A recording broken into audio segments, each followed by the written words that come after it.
World of Warcraft, Tides of Darkness by Aaron Rosenberg. Chapter 13. Quiet now. No noise. Zul'jin warned his brethren. They had made their way quickly through the trees, deep in Quel'Thalas, but now a sharp nose warned him that the elves were somewhere nearby. Accordingly, he slowed, setting each foot carefully on a branch he trod, axes held tightly in hand to avoid any cause of their rattling as he moved. He did not want the elves to know they were there. Not yet. All around him, the other Amani trolls crept quietly, weapons at the ready. Most of them wore big grins, revealing their triangular teeth, and Zul'jin understood completely. They were within the elves' own homeland, preparing to attack them in the one place they assumed themselves safe. They could almost taste the anticipation. The elves had plagued them for far too long, ever since the pale-skinned, pointy-eared interlopers first appeared thousands of years ago, stealing territories from them in the vast Amani Empire. They had claimed mastery of the land's forests, as if they could match the trolls for speed, stealth, and dexterity, but the elves had several strong advantages. Their greatest had been their accursed magic. The trolls had never encountered such magic before, and had not had a way to counter the elves' mystic attacks or breach their arcane defenses. Fortunately, the trolls had significantly outnumbered them and could overwhelm the hated elves by sheer numbers. And then the elves had allied with the humans. Together, the two pale races had shattered the Amani Empire. They had laid waste to the trolls' fortress and slaughtered thousands of ancestors. Zul'jin snarled at the thought, the sound fortunately absorbed by his thick scarf. Before the war, his people had been numerous and powerful, and controlled much of the land. Afterward, they had been scattered in a shadow of their former selves, and never possessed the sheer number to reclaim their stolen heritage. Until now. The Horde had promised them vengeance, and Zul'jin believed them. The Orc leader Doomhammer had honor about him, and the honor of a strong leader secure in his own power. He would not play Zul'jin false, and he had vowed to help them restore the Amani Empire. Already, Zul'jin had started that task. He was the first forest troll since those terrible wars to reunite the tribes. One by one, he had challenged the other tribe leaders and defeated them, whether at combat or racing or some other task, and their tribes and all had bowed before him, pledging themselves and their tribes to his rule. The forest trolls were a single people once more, and with the Horde's help, they would wipe the world clean of human and elves alike, and rule the forest once more. The orcs showed no interest in trees, and Zul'jin suspected they would occupy the valleys and plains of the worlds. Let them. All he wanted was the woods. But first they had to take them from the elves, and that would be a pleasure. Even now, his nose twitched, warning them they were close. Zul'jin halted, raising one hand to signal a stop, and felt more than heard his brethren pausing as well. He peered through the leaves, his sharp eyes piercing the gloom easily, and waited. There. A flicker movement appeared below, something passing into his range of vision on the forest floor. Whatever it was cloaked in brown and greens like the trees, but he caught a glimpse of a pale color beneath, and it made no sound as it stepped, walking across leaves and brush as if they were smooth stone. An elf. Another emerged behind the first, and then a third and a fourth. Soon a hunting party was passing below, 10 in all, and they did not look up. Secure in their own forest, it did not occur to the elves to be wary. Zul'jin grinned. This would be easier than he had thought. Signaling his kin, he returned his axes to their sheaths and dropped quietly to lower branches and swung them down to a third. He was now less than 20 feet above the elves and could see them clearly, their cloaks streaming behind them. They carried their accursed bows and arrows and of their kind slung across their backs, but their hands were empty. They did not suspect what lurked above them. Zul'jin dropped down from the trees, drawing his axes as he moved. He landed easily on the balls of his feet, right between two elves, and slashed at both before they could react. His first blow took one facing him in the throat, while his second blow bit deep into the skull of the second one before him. Both fell, blood spattering the leaves. The other elves turned, shouted in surprise, and reached for their own weapons. But now Zul'jin's brethren fell upon them, axes and daggers and clubs at the ready. The elves twisted and dodged, desperate to get enough space to draw their swords or string their bows, but the trolls did not give them the chance. The elves were quick, but the trolls were taller and stronger, and grabbed the ranges before they could get away. One elf did manage to twist free. He took 2 quick steps away and turned, using a tree for cover. Zul'jin had expected the elf to go for his bow, but instead his hands fell to a long horn hanging from his belt. The ranger lifted the horn to his lips and blew a mighty blast. but it was cut short as one of the other trolls stabbed the elf in the stomach, and the blast turned to a faint wheeze as the ranger collapsed, blood spilling from his mouth as well as his gut. The skirmish was over. Zul'jin reached down and cut the ear from the first elf he had slain, adding it to the pouch at his waist. Later, he would dry the ear and string it to the necklace with the others to show his prowess. But for now, they had other tasks. "Come," he told his kin, who were laughing and amusing themselves by tearing off ears and hairs and other parts of fallen elves. Several have appropriated elves' long, slender swords as trophies. Such weapons were pretty enough, but not sturdy enough for the trolls' powerful thrusts. "More elves be coming," Zul'jin warned them. "Back to the trees. We lead them on chase. Keep 'em busy." He grinned, and his brethren answered with a fierce expression of their own. "Then we killed them all." Quickly, the forest trolls leaped, grabbing low branches with their long hands, and pulling themselves up to the cover of the leaves.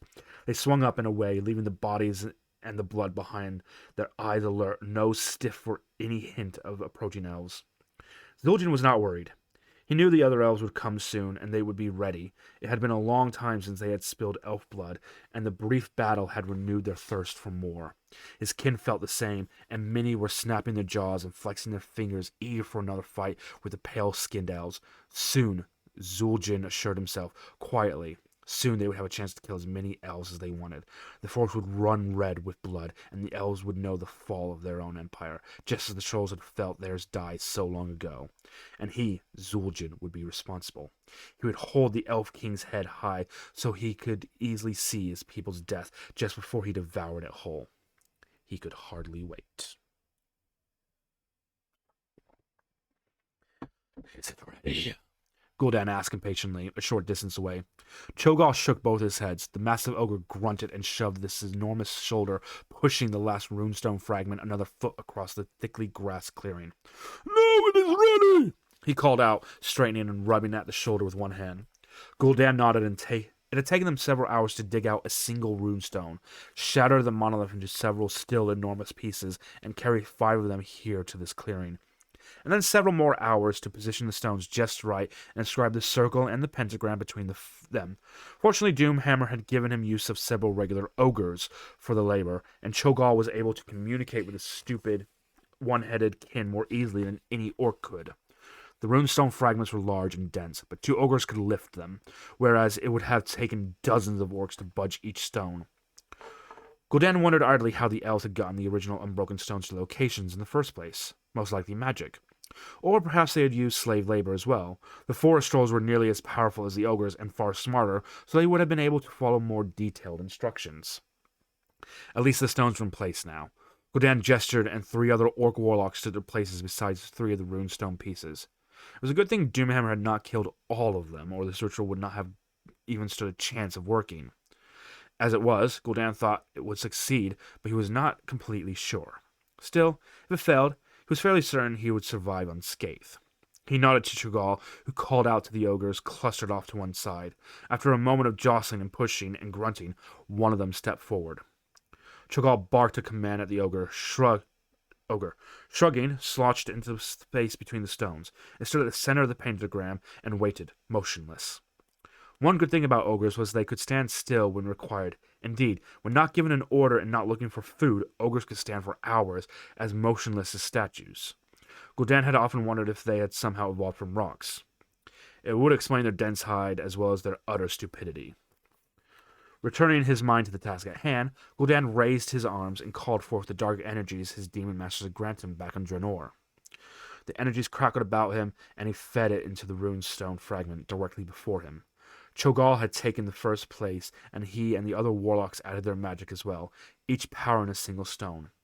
When all 5 stones hummed with power, almost vibrating from the energies they contained, Gul'dan spoke a short incantation and concentrated.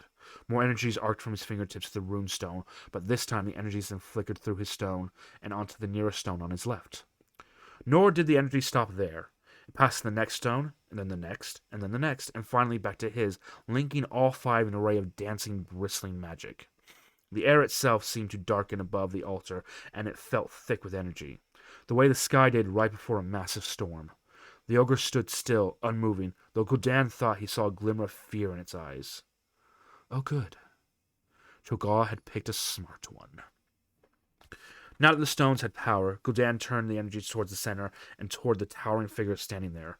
Bolts of dark energy shot from his stone and struck the ogre full in the chest, surrounding it with blazing dark aura. The other runestone fragments lent their strength, and the ogre almost disappeared within a dark glow that filled the space between the stones. More energy danced within the sphere, somehow feeding on itself, and now they could make out the faintest hint of the ogre's outline. Gul'dan was sure he could feel his arms trembling from the fatigue and magical drain, but excitement kept him quivering with energy. After a few moments, the shadowy glow began to fade. Slowly it dimmed, and the figure within stood out in greater detail. Still, the ogre towered above them all except Cho'Gall, but something about the creature had changed. Gul'dan waited impatiently for the glow to dissipate enough for him to see the sphere. Finally, it did so, winking out completely in an instant, and Gul'dan had his first real look at the creature his Altar of Storms had created. It was still clearly an ogre, though even larger than before, and somehow its proportions had shifted. Its arms were not quite as long, its legs not quite so bowed, and it held itself different, more alert. And, of course, there were two heads. Back on Draenor, two-headed ogres were incredibly rare. They were bigger and stronger than their kin, and more coordinated. They were Venrid, and Cho'Gall was the first seen in generations. Even more rare, he had proven intellect enough to become a mage. Gul'dan had found the two-headed ogre when he was still young, and had trained him carefully. Cho'Gall had proven a valuable assistant and a powerful warlock in his own right, and still remained with Gul'dan to this day, and now it seemed Cho'Gall was not alone. This new two-headed ogre turned and stared at Gul'dan, somehow realizing he was in charge. "What am I?" it demanded, one head speaking while the other looked around. Its language skill was far greater than a normal ogre's as well. "You are an ogre. Perhaps an ogre mage," Gul'dan replied. "An ogre mage?" the new ogre's head asked. "What does that mean?" Gul'dan found himself explaining about magi and warlocks and shaman and other workers of magic. "I am one of these?" the new ogre asked. "Possibly." Gul'dan's eye narrowed. "There is a simple test." He stooped and lifted a single leaf from the ground, handing it to the two-headed creature. "Take this." The ogre took the leaf with surprising skill in showing that his dexterity had dramatically increased as well. "Now, concentrate on the idea of fire, of heat and flame," he told the ogre. The ogre frowned with both faces, studying the leaf. Then it nodded slightly, studying first one head and then the other. "Good." Gul'dan spoke softly, not wanting to break the creature's concentration. "Now, bring that flame to life. Let it claim the leaf. Let the fire lick across it, the heat warming your skin, almost burning your fingers." He watched as a spark appeared near the middle of the leaf and rapidly grew into a small flame that spread hungrily.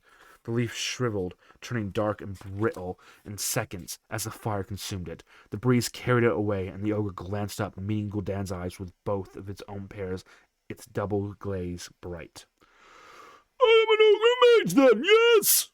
It sounded pleased. One head grinned. The other smiled slightly, though seemed puzzled. "Yes," Gul'dan agreed, also pleased. "You are one of us." "What does one of us mean?" the creature asked next. Its less exuberant head frowned. "What do I do with this gift?" Gul'dan explained about the Horde. He also told the ogre about the need to conquer here and about the other races they had already faced in their quest.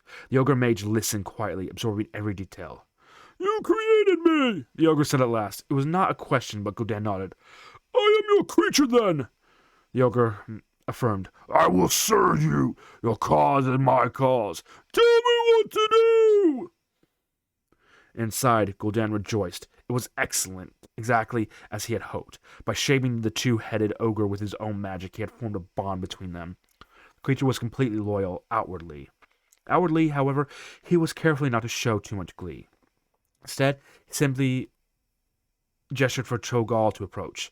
"This is Cho'Gall," Gul'dan explained. "He is like you. He is a trusted assistant and an ogre mage. He will explain what you are doing here, and he will give you a name of your own." The new ogre bowed its head. "Thank you, master." The more somber head said before the creature followed Cho'Gall away. Gul'dan knew his assistant would set the new ogre mage to work powering the altar again, and with each use they would gain another two-headed ogre. He knew he could not expect most of them to be ogre magi, but that was too much for hope. But if even 1 in 10 possessed the necessary intelligence, he would be able to assemble a second altar to power that one as well. Gul'dan chuckled. He would transform every ogre in the horde if Doomhammer did not stop him. And why would he? As far as Doomhammer knew, he was getting bigger, stronger warriors.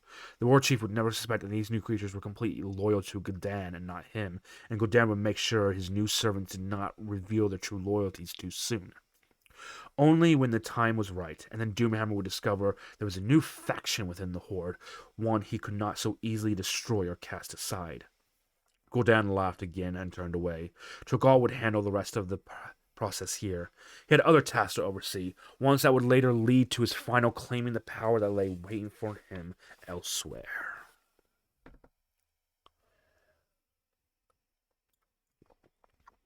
Chapter 14. By Silvermoon, where are they? Illyria raced through the forest, sword in hand, the leaves and branches whipping past her as a blur. The other rangers had fanned out to cover more ground, and Illyria hoped they hadn't run into any orcs or trolls. She wanted those miserable green-skinned intruders for herself.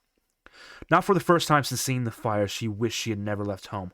Why she had decided that the Alliance needed her help. Weren't Anastarian Sunstrider and the other council members far older and wiser than she was, and thus far better equipped to decide what aid they should offer the younger races? Then again, Anastarian had been convinced the Horde would never pose a threat to them here in Quel'The Lost. That was why he had felt the Alliance was not their concern, because they were safe from whatever was occurring on the outside world. Clearly, he had been wrong.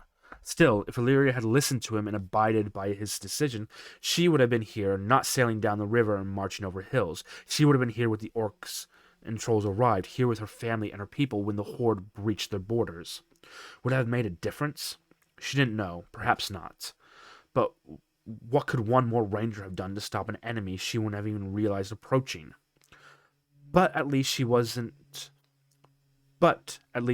now feel like she had deserted them in their hour of need. The thought spurred her into even greater speed, and she leapt over a low brush into a tiny clearing between two clustered trees, and found herself staring down the tip of a hunting arrow aimed for her throat.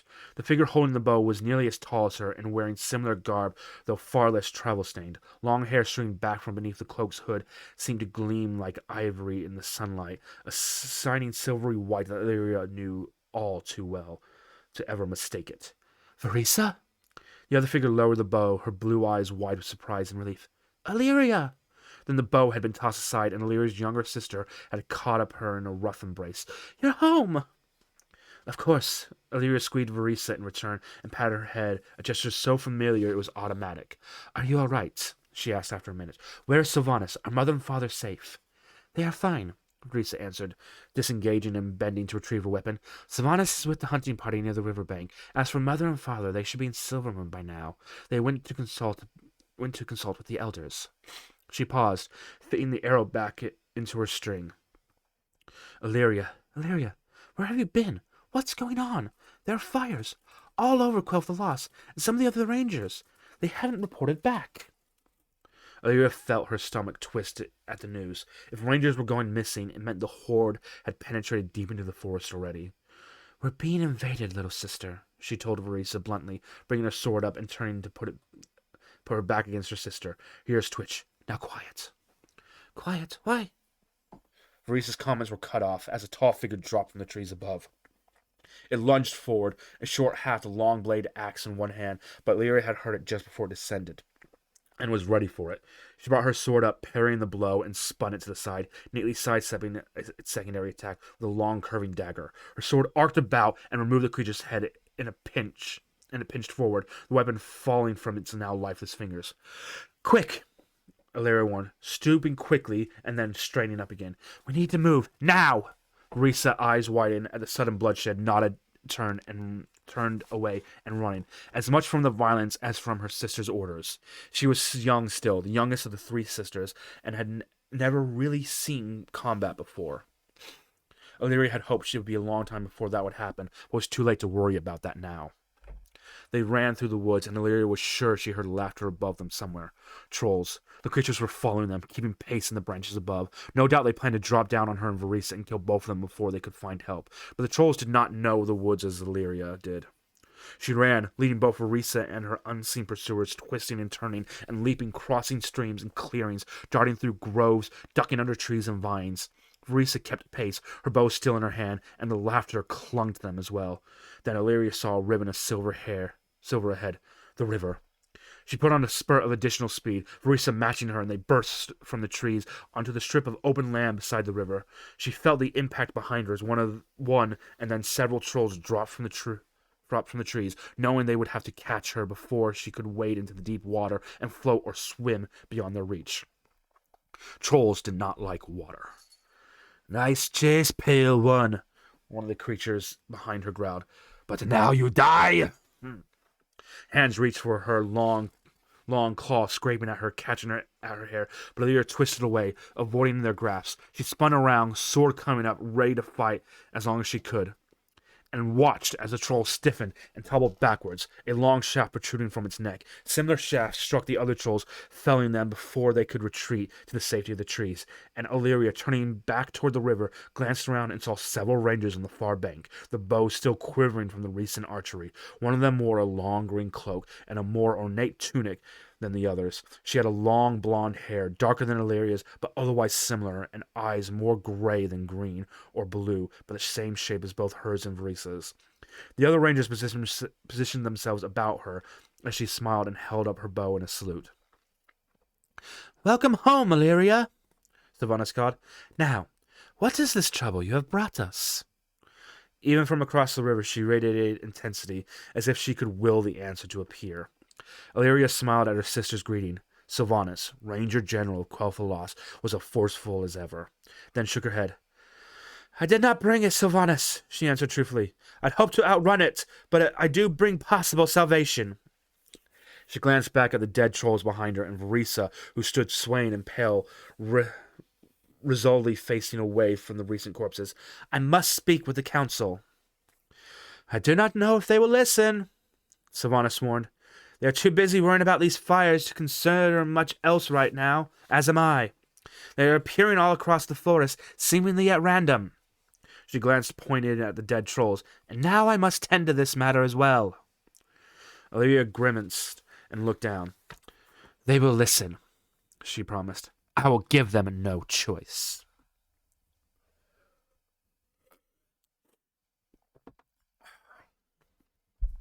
"What is the meaning of this?" Alistarian's Sunstrider demanded, as he and the council silvermoon were discussing matters in low, serious voices when Illyria walked in unannounced and uninvited. Several of the High Elf rulers rose from their seats, surprised at her presence, but Illyria ignored him. She focused only on Alistarian. The High Elf King was old even for an elf, with hair that had long since turned white and skin thin as parchment and lined as a piece of old wood. He had gone from slender to frail, but his blue eyes were still piercing, and his voice, though thin, was still filled with authority. Illyria instinctively shrank back from his anger, but then she remembered why she was here and straightened. "I am Illyria Windrunner," she announced, though she knew most of the council members recognized her. "I have been beyond our borders and have fought alongside the humans in their war, and I have returned to bring you grave tidings, not just for them, but for us." She frowned and studied the men and women before her. "The horde the humans warned us of is real, vast, and powerful. The bulk of their forces are orcs, but they have other creatures as well, including the forest trolls." That got a reaction, gasps from angry murmurings. None of the other high elves knew what an orc was. She hadn't herself until she fought them in Hillsbrad, but they all knew about trolls. Some here, including Anastarian himself, had even fought in the great troll wars long ago, some 4,000 years ago, after Quel'Thalas was founded. "You say this horde includes trolls?" a lord stated loudly. "Yet why should that concern us? Let the trolls follow these strange creatures you tell of, and hopefully march away from here. Perhaps the humans will even do us a favor and kill them for us." Several other elves laughed and nodded. You do not understand, Illyria told them angrily. The Horde is not some distant problem we can ignore and laugh about. They intend to conquer all of Lordaeron from coast to coast, and that includes us here in Quel'Thalas. Let them come, another lord, an elven mage she thought was named Darkhan, scoffed. Our lands are well defended. None can pass the runestones and survive. Oh no? Illyria snarled at them. Are you sure? Because already the trolls have entered our forest. Already they stalk through our lands, killing our people, and the orcs are not far behind. They are less powerful than trolls individually, but they are as numerous as locusts, enough for them to cover the land, and they are here. Here? Anastarian scoffed. Impossible!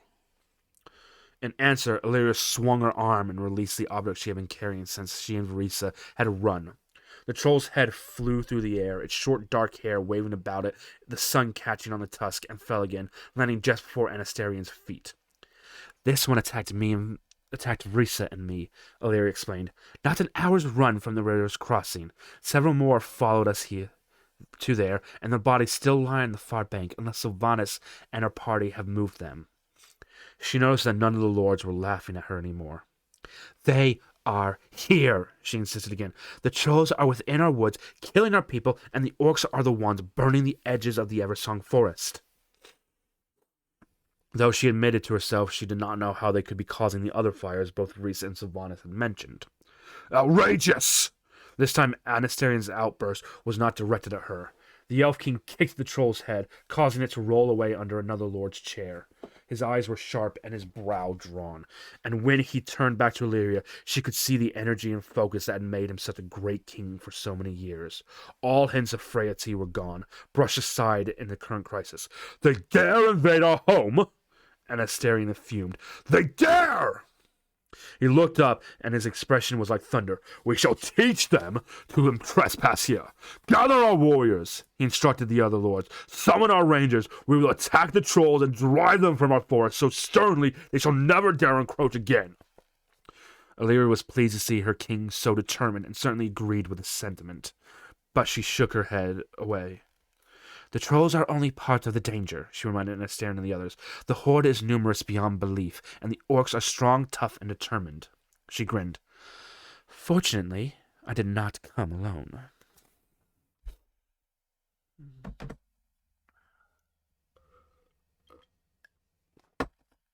Turalian was battling a pair of orcs, and had just smashed one to the ground with his hammer, though he had took a heavy blow on his shield from the other. A third orc leaped at him, almost knocking him from his horse, and since the creature was too close to strike with a weapon, Turalian headbutted him instead, his heavy helm striking the orc across the brow and the bridge of the nose, and leaving him stunned.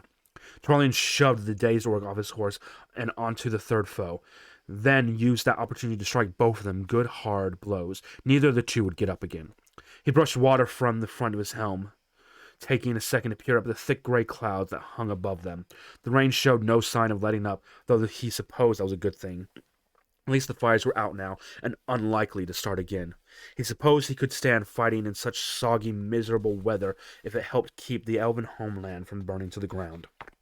Off to the side, he caught a brief glimpse of Khadgar, who was laying about him with sword and staff. The wizard was had exhausted his magic, summoning the vast storm, which stretched across the entire front of Quel'Thalas. But he was proving formidable enough with mundane weapons that Turalian knew he should waste no time worrying about his friend. Besides, he had enough foes that he should be focusing on to worry about himself instead. Turalian was just turning to deal with a pair of orcs at his flank when one of the two stiffened, twitched, and toppled over, an arrow through his throat. Turalian recognized the flinching and grinned. Sure enough, a lilthy young woman darted towards him a moment later, her travel cloak hood tossed back despite the downpour, the tips of her long pointed ears piercing the golden mane that surrounded her lovely face. Somehow the rain was ignoring her, falling around her instead of on her, and Turalian was not sure if it was elven magic or just the sheer power of her natural beauty. I can see I got here just in time, Illyria commented as she reached him, idly turning and putting an arrow in another orc's throat. What do you do when I'm not around to save you? I manage, Turalian replied, too caught up in battle to feel flustered by her presence. He blocked an attack and struck down the orc in question, already turning to the next foe. Did you find them? I did, she confirmed. And they have agreed. Already the warriors and rangers are mobilizing. They can be here in 10 minutes, if here is where you want them.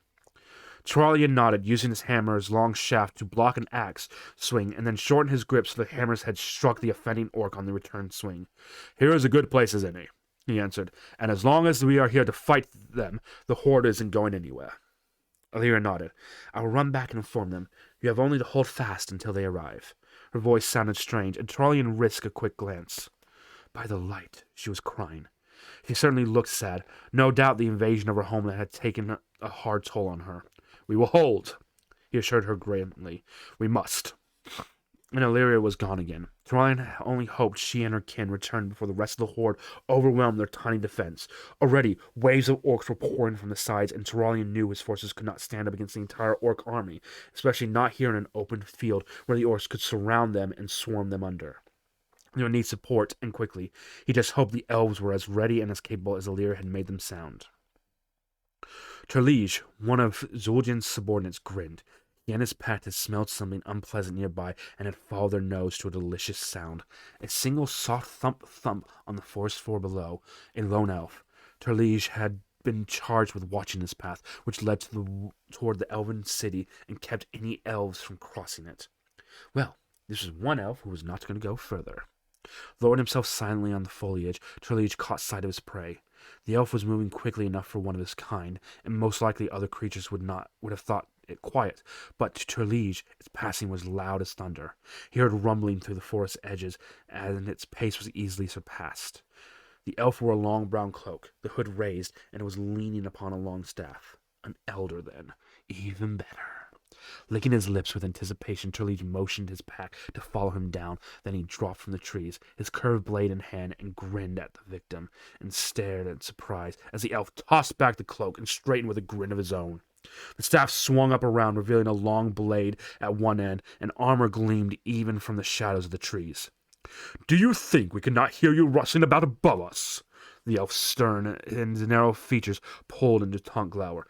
"Did you think we could not sense your befouling the forest? You are not welcome here, creature, and you will not be suffered to live." Terlige recovered from the surprise and laughed. "Very clever, little pale one," he agreed. "A fine trick you be playing on Terlige, but there be only one of yous with your little stick, and many of us."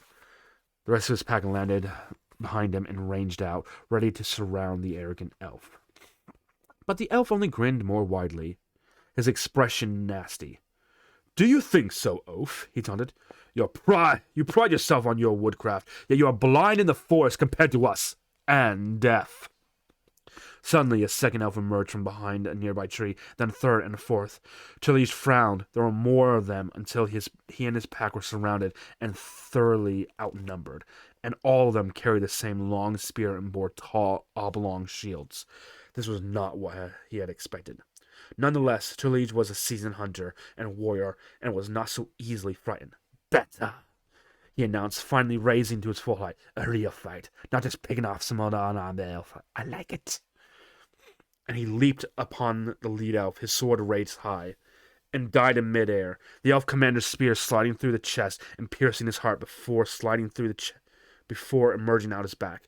The elf stepped to one side, letting Terlige's body slide from his weapon, and pivoted, sweeping the spear around in a deadly arc to slice off the head of a troll advancing upon him. The battle was over quickly. The elf leader kicked at one of the bodies, which did not move, and nodded. He had faced forest trolls before, though never here in Quel'Thalas, and while they were talented forest hunters compared to most races, they were clumsy when matched against an elf. Sylvanas had sent his patrol out, one of the many, with orders to flesh out and kill any trolls they could find. This was the second pack he had encountered, and he wondered how many more still crashed through their forest. He was opening his mouth to rally his men when a slender figure burst through the clearing, golden hair streaming behind her. His ears picked up on her approach seconds before she arrived, and clearly she had placed speed over customary stealth. "Haldron," she called, approaching, slowing to a stop a few feet from him. "Good. I've spoken with the Alliance commander and with Sylvanas as well. She needs our forces along the southwest edge of the forest. That's where the horde is gathered, and he cannot hold them for long." Haldron Brightwing nodded. "I shall inform Lothamar, for his band is near there as well, and he he assured her, and we will continue to aid your friends. The fight is now ours, and we will not allow them to fall before these foul creatures. He paused, studying her for a second. Are you well, Illyria? You seem flushed. Illyria shook her head, though a faint frown flitted across her face. I am fine, she assured him. Now go. Bring our warriors. I will return to my sister and to the Alliance and reassure them that aid is on the way. And she was gone again, turning on her heel and dashing back into the trees.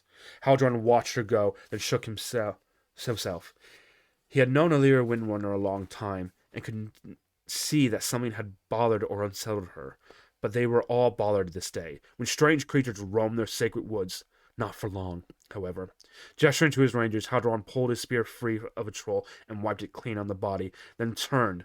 There would be time to rid the forest of their filth later. First they must deal with a foe still living.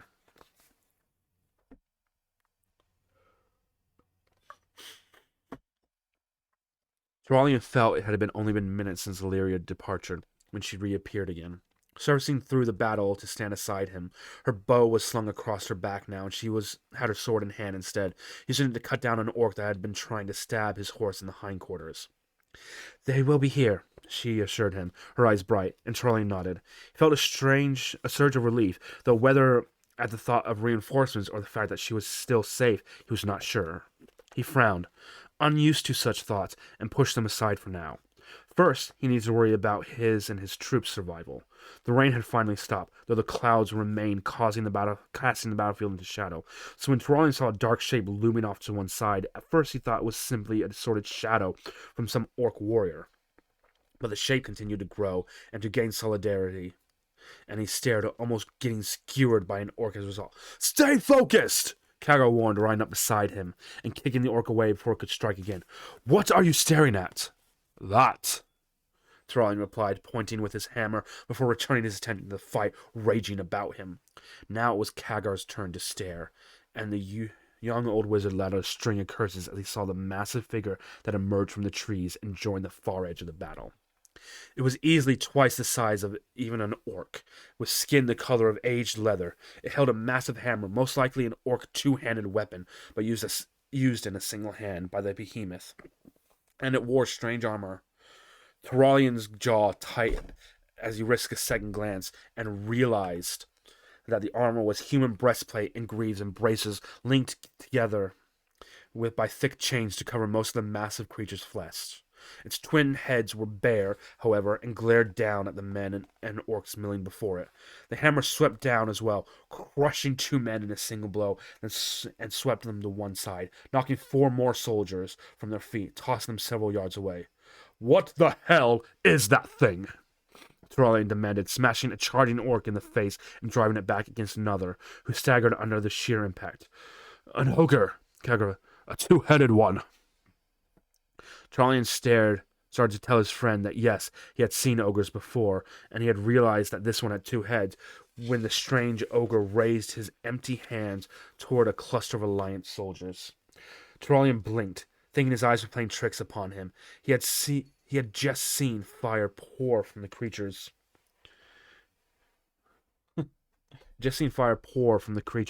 outstretched hand towards the soldiers.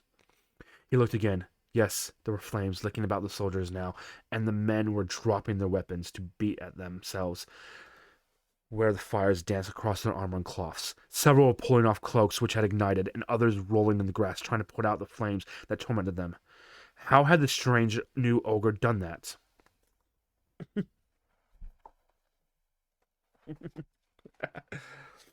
Damn! Khadgar clearly seen as well, if his increased cursing was indication. He's an ogre mage! A what? A wizard, Khadgar snapped. A bloody ogre wizard. Ah. Thralian dispatched another foe and stared at the monstrous ogre again, trying to understand this, the largest, strongest creature he had ever seen. And it cast magic? Wonderful. What would it take to kill such a beast? He started to ask Khadgar this, and choked on his words as the ogre mage suddenly reeled and fell forward on the hair on his back of his head spiked straight up by the last of the rainfall. At first, Thralian thought it was leaning down to do something to the bodies before it perhaps devour them with its twin mouths, but the creature did not get up again.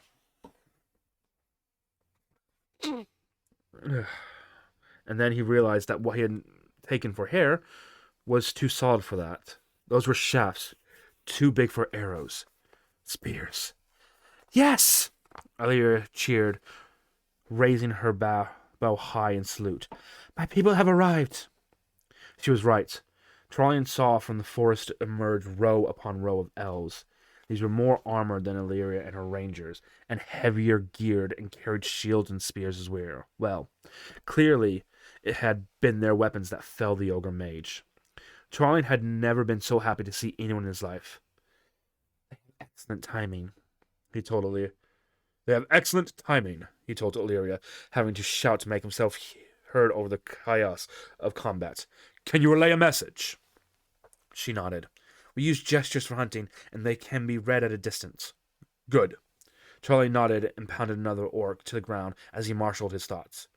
We need to crush the horde between us. Tell them to advance towards us, but also to spread out along the edges and sweep in. We'll do the same. I don't want the orcs to just squeeze out the sides, because then they could close in on us instead. Illyria nodded and began gesturing towards the forest. And Turalian saw one of the elves in the front nod and turn to his fellows. Kagar had been close enough to hear the discussion, and he was already turning towards the nearby unit leader, shouting orders and telling the men to pass them along as well. Both armies began to fan out, the Alliance forces retreating slightly so they can have room to move. The horde clearly took this as a sign of defeat, because a cheer went up among the orcs. Most of them had not yet seen the elves, who were still partly hidden beneath the trees. This was fine. Trollian wanted them taken by surprise as much as possible to reduce the chance of their giving away. He pulled his men back, detailing several units to hold the orcs at bay while the others got some distance between them, and then sent a third of his troops to each side and told them to sweep back in from there. The rest he kept within, and he could see the horde's puzzlement as he turned and led the charge straight back to their midst. On the far side, the elves arrayed themselves in a similar fashion, and as the horde braced itself to meet Turalian's attack, the elves stepped forward, sweeping down with their spears to slice into the rearmost rows of the orc. Many fell without a sound, but enough gasped or sighed or groaned that others turned to see what had disturbed their comrades, and then a ragged shout went up as the orcs realized they were beset on both sides. Several orc warriors turned and tried to run, realizing they were now trapped between two armies, but the arms of both human and elf forces curled around, blocking any escape. The orcs were forced to stand and fight, and most did so happily, losing themselves in rage and bloodlust, but with enemies on all sides and even elven bows and spears to complement human swords and axes and hammers, the orcs began to take heavy casualties. Turalian felt a surge of hope. They were winning. The horde still outnumbered his own soldiers and the elven warriors, but they were trapped and undisciplined. Each orc was fighting for himself or with a handful of others, most likely members of the same clan, and that left them vulnerable to the humans and elven tactics, particularly as his own men and the elves began working together more smoothly. The elven archers fired into clusters of orcs to thin out the ranks and causing confusion before the humans waded in, with the elven spearmen right behind them to stab and block and keep the orcs from ganging up on any soldiers. Already, you could see visible gaps in the horde and the alliance, and as the alliance and the elves moved in those gaps expanded, leaving only pockets of orcs behind. Then he heard a loud roar. Glancing to the east, Turalian saw a sight that made his stomach clench.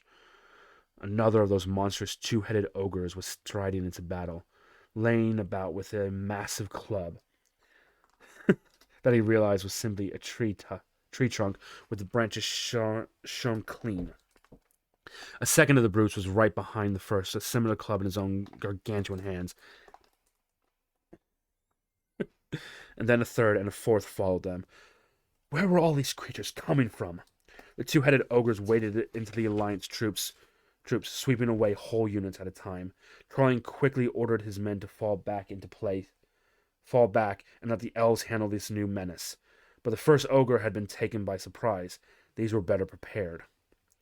They used their clubs to knock aside flights of arrows and volleys of spears, and then crashed into the elves, sending the slender warriors flying. The horde began to reform around the massive figures and move, and more orcs poured in behind them, filling their ranks back out and quickly shifting the numbers back back in their favor. "We have to do something fast," Thralian shouted to Kagar, who was beside him.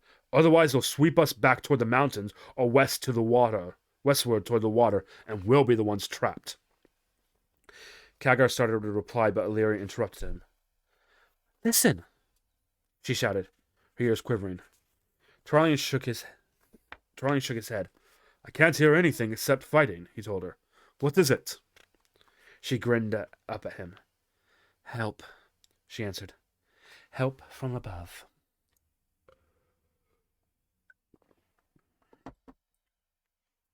"Hey, I see them!" "There, I see them." "Aye, I see them as well, lad." Curdran Wildhammer snapped, privately annoyed that the young griffin rider beside him had spotted the battle first. "Circle around, lads, and then aim for those monstrous brutes in the center. Mind the clubs, though." Tapping Sky with his heels, the Wildhammer leader... Where was I? Sorry. The Wildhammer leader sent her screaming down and toward the battlefield. One of the strange two-headed monsters glanced up and, seeing them, roared in reply. But Curdran was moving too fast to evade, especially with orc warriors everywhere, hampering the giant's progress. As he dropped, Curdran raised his stormhammer, muscles tensing in anticipation. The beast roared again and swung at him with a massive club, but Skyrie dodged the blow and flew so close her wingtip brushed one of the creature's faces. Then Curdran threw, putting all his considerable strength into the toss. The skies echoed with thunder, and lightning bolts struck the creatures just as he did, lending its strength to the impact. The creature reeled back, its one head caved in, the other blackened and toppled. It crushed 3 orcs when it fell, and its club smashed into several more. "Yes!" Curdran whooped, catching his hammer as it returned and nudging Skyrie up for another dive in charge. "That'll show him my beauty. It don't matter how big they are. The wild hammers can bring him low." He raised his hammer high and let out a loud whoop as he rose to the sky, his griffin easily slipping past another brute, clumsily overhand swipe. "What are you lot waiting for?" he bellowed at the warriors who grinned from their own circling mounts. "I'm showing you how to be done. Now get down there and make sure the rest of the giant come crashing down as well." They saluted mockingly, knowing his taunts were good-natured, wheeled their griffins around, and began their own attacks. Curdran grinned. He glanced down and spotted the mage, the elf, and the commander he had met back in Airy Peak. "Hurl down there!" he bellowed, raising his hammer and twirling it above him. The elf raised her bow in salute. The commander and mage both nodding in greetings. "Your Lord Lothar sent us," Curdran shouted. Not sure they could hear him from the altitude. "And just in time, it looks like." Then he brought his hammer back down, gripping it with both hands once again, and steered Skyrie back down toward the next of the mammoth two-headed creatures. Several had fallen already, and the horde was scattered about them, realizing their protectors were now actually a danger to them. And the humans and the elves were using the chaos to slaughter the panicked orcs left and right. Then something shifted in the wind, and Curdran glanced up. Above him to the south, he saw a dark shape gliding down. At first, he thought it might be one of his warriors coming to relay new orders. Then he realized it did not fly right for a griffin, and that seemed to be coming from more to the east, past the hinterlands, and possibly below them. But what? Breaking off his attack, Curdran brought Skyrie back up beyond the brutes, reaching and circled slowly, watching the approaching shadow. Was it a bird? If so, it was higher than most, and its outline was strange. Some new form of attack? He laughed. It was no bigger than an eagle. Were the horde sending eagles after them now? Perhaps with gnomes perched on their backs? As if any raptor could stand against this beauty, he thought, patting Skyrie's neck affectionately and receiving a musical call in return. But the shape was closer now, and growing larger and larger and larger still. Barry! Kurgan murmured, awed by its size. What was this thing that could stay aloft and be so large? It was already as big as his skyrie, and he had a suspicion it was still high above him.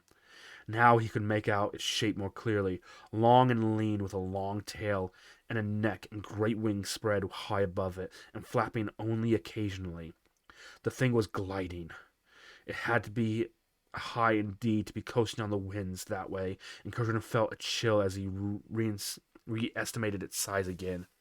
He only knew of one airborne creature that large, and he couldn't imagine what one of them would want with this conflict.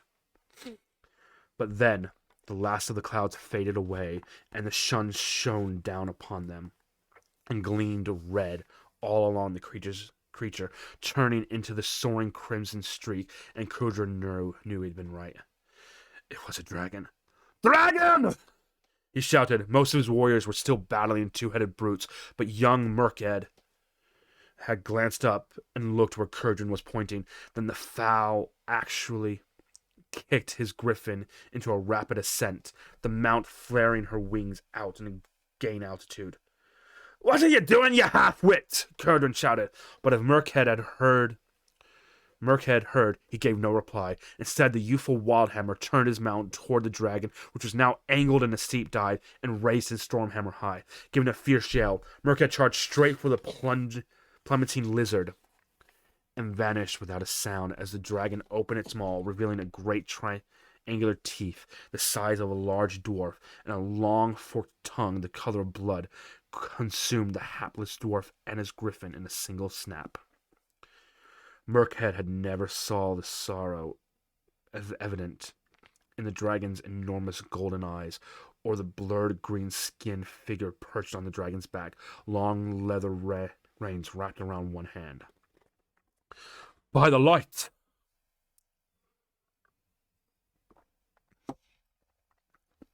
Turalyon had cheered with the others when the Wildhammers had arrived, and when Kurgan felled the first two-headed ogre. But he glanced up again at the faint cry from the Wildhammer leader, and he looked in time to see the fiery dragon descend upon one of the griffin riders and swallow him like he was a sausage. Now the dragon was ascending upon them, and more were right behind it, streaks of crimson dropping from the sky. The red dragons were not just the color of flame.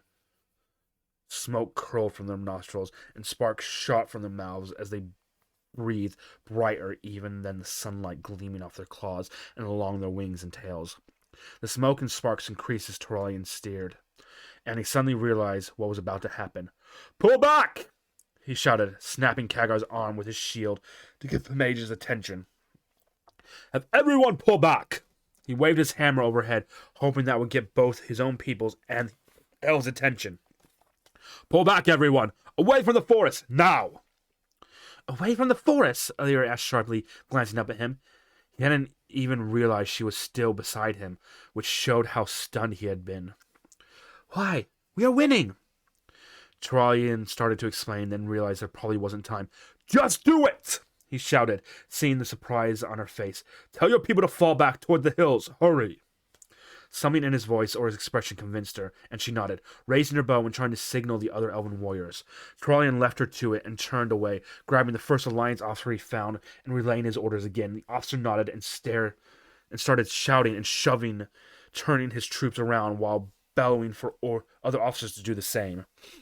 There was nothing else Turalyon could do. He wheeled on his own horse around and kicked it into a galloping, racing for the hills. Then he heard a strange sound, like a sudden burst of wind or a loud exhalation from a big man, and glanced over his shoulder.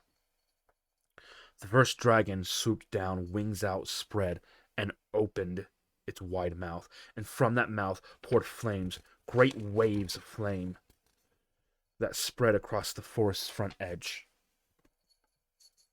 The heat was intense, sapping every bit of moisture instantly, and the forest seemed to waver like a mirage in the sun's glare. Trees blackened in an instant. crumbling to ash, despite soaked minutes before, and smoke rose from them, thick black smoke that threatened to block out the sun again. The flames did not die either. In some places they had licked trees further back, not enough to destroy them completely, but enough to ignite them, and now the flames were spreading, dancing from tree to tree. It was almost hypnotic, and Trellian had to force himself to turn back around and watch where his horse was going. But soon he had reached the foothills and swung his mount back around, watching their horrible devastation. "Do something!" Illyria yelled, appearing beside him again as he sat on his horse and squinted against the light and the heat. She pounded on his leg with her fist. "Do something!" "There's nothing I can do," Trellian pointed out, his heart breaking at the grief throbbing in her voice. "I wish there was." "Then you do something," the Elven Ranger demanded, turning to Khadgar as he rode up beside them, use your magic! Put out the flames!" But the old-seeming mage shook his head sadly. "There is too much fire for me to combat at all," he explained softly, "and I've already drained myself for the day, summoning that storm earlier." He said the last partly bitterly, and Trellian felt for his friend. It wasn't Khadgar's fault that he put out the first wave of fires, only to have these far worse blazes appear now. "I need to get to Silvermoon," Illyria said, more to herself than them. "My parents are there, and our elders. I need to help them." "And what will you do?" Trellian asked, his words coming out harsher than he intended, enough at least to snap at her out of grief, long enough to look up at him. "Do you have any way to combat these flames?" He gestured at the forest where the dragons were now driving and wheeling like bats at play, spreading flames with every pass, as far as the eye could see now. Quel'Thalas was burning. The smoke seemed a solid wall of gray above the Elven homeland, and its shadow reached them on the foothills and cast darkness behind them across the mountains. Trellian was sure they could see the conflagration in Capital City. Illyria shook her head, and he saw tears streaming down her cheeks. "But I have to do something," she all but wailed, her normal lovely voice hoarse. It was anger of pain.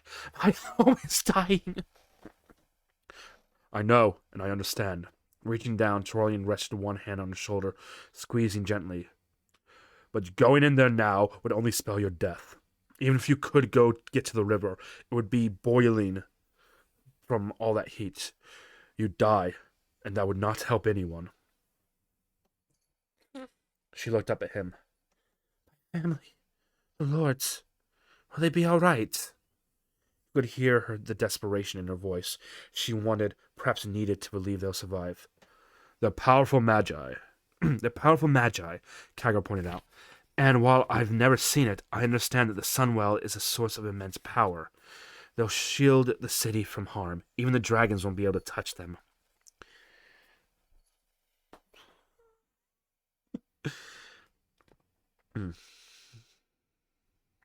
He sounded completely certain, though.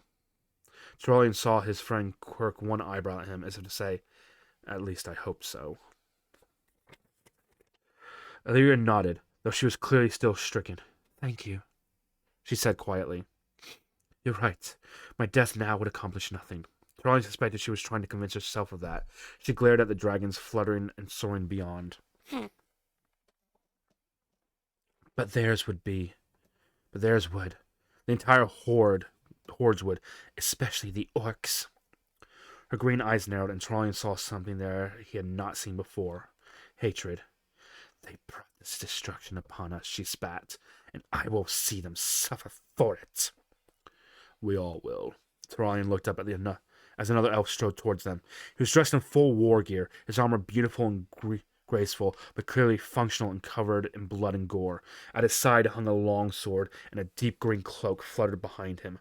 He had removed his leaf-patterned helm, and dark brown eyes shone beneath glossy hair, the color of corn silk, and his expression mirrored Illyria's own.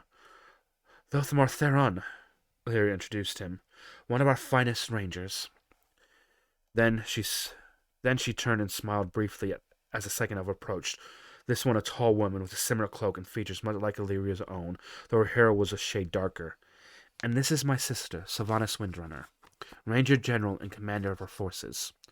Sylvanas, Lord Theron. This is Sir Terralion of the Silver Hand, second in command of the Alliance forces, and Khadgar of Dalaran Mage." Trollian nodded, and Theron returned the gesture, a show of respect among equals. Most of my warriors escaped the Inferno, Theron told them briskly. We cannot breach the flames, however, and so we are trapped without, while our families are trapped within. Now we know how the fire spread through the forest so quickly and from so many directions.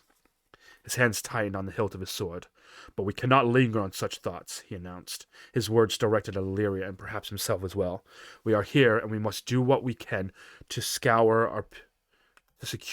our people as quickly as possible, and that means destroying the forces threatening them.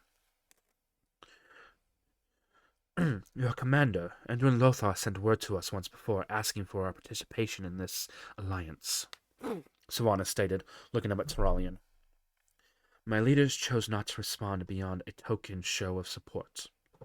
Her glaze flickered to Illyria, and something like a smile crossed her face. Though some of our rangers took upon themselves to lend aid to your cause. She then sobered again. But my elders realized their error when the trolls and orcs invaded our land. For if Quel'Thalas is not safe from insurrection, what is? They ordered me to assemble our warriors and march to meet you, and to render such aid as we could. She bowed. We would be proud to join your alliance, Sir Terralion, and I hope that our deeds henceforth will compensate for the tardiness of our involvement. Terralion nodded, wishing once again Lothar was here. The champion would know how to handle the situation properly, but he was not, and so Terralion was forced to muddle through as best he could.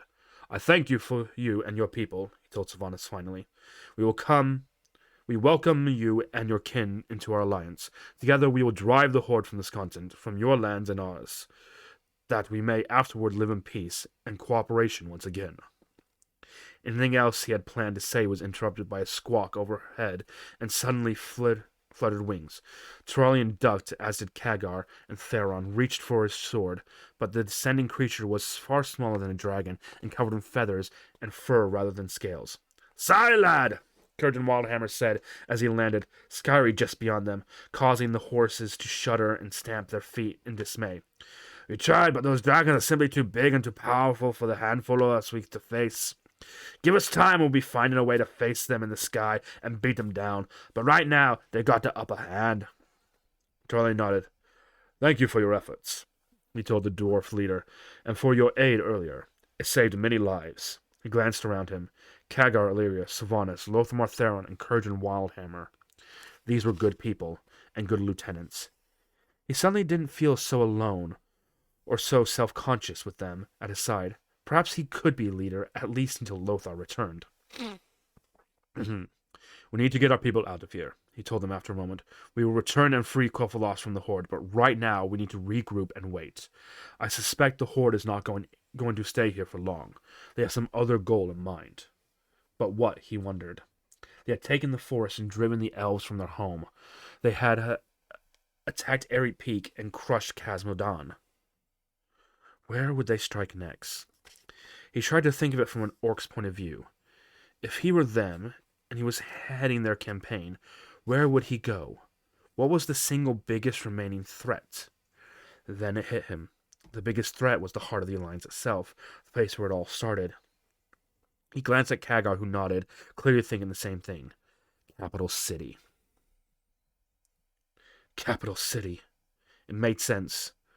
From Silvermoon, which stood at the north tip of Quel'Thalas, the orcs could march over the mountains and directly into Lordaeron, emerging not far from Lordaeron Lake, and Capital City itself. The city had few defenders left, King Taranis having sent most of his men with the Alliance.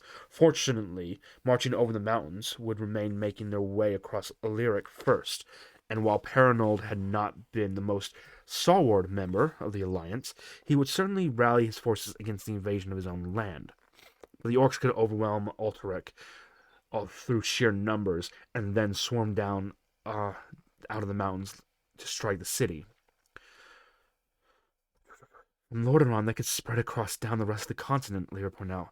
And if they left a force here, they would have 2 points of origin. They could blanket the land with orcs in weeks. Charlie nodded. Now we know what they are planning, he said. Surely they were right. which means we need to find a way to stop them. He glanced at the raging fires beyond. But not here. Get the men back to the hills proper, and we will meet and discuss this further.